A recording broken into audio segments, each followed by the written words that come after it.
जब कोई शव दाह करते हैं, जब हमारे यहाँ कोई शव को जलाया जाता है, तो ऐसी स्थिति में उसे किस दिशा में? दक्षिण दिशा में। तो दक्षिण दिशा में ही सर को रखा जाता है, क्योंकि दक्षिणी ध्रुव में वो खींचता है, उसके अंदर पावर है, मैग्नेट है।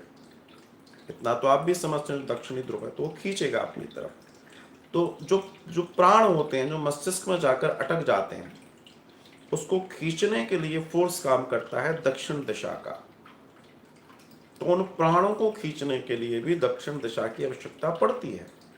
इसलिए हमारे यहाँ जब शव दाह किया जाता है तो उसको उसका सर हमेशा दक्षिण दिशा में होता है। और जो नरक की चर्चा की गई है, 99,000 योजन ऊपर दक्षिण दिशा में जो नरक है, वो भी दक्षिण में ही है। और जब माइक मतलब जिसको सूक्ष्म आत्मा कहते हैं, हमारे यहाँ दाह संस्कार जब होता है, तो जब अग्नि दे दी जाती है चिता को, तो कुछ देर के बाद, लगभग आधे घंटे के बाद, एक क्रिया होती है जिसको बोलते हैं कपाल क्रिया।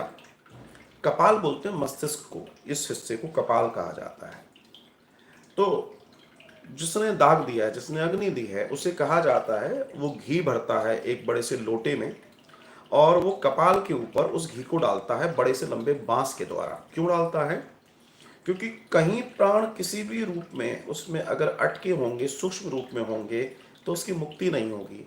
इसलिए हमारे यहाँ कपाल क्रिया की जाती है। और पता है आपको, वैज्ञानिकों ने इस बात को साबित कर दिया कि हाँ, प्राण वायु कई बार मस्तिष्क में जाकर अटक जाती है। आप सोचिए, कितना प्राचीन महान दर्शन है सनातन संस्कृति का, कि बिल्कुल मुक्ति की चर्चा हो रही है, बिल्कुल। तो उस स्थिति में भी हमारे यहाँ पर इस बात के लिए दक्षिण दिशा को चुना जाता है। सो प्लीज इस बात को आप ध्यान रखें। और प्रश्न आपका बड़ा श्रेष्ठ है। धन्यवाद नरेश कुमार।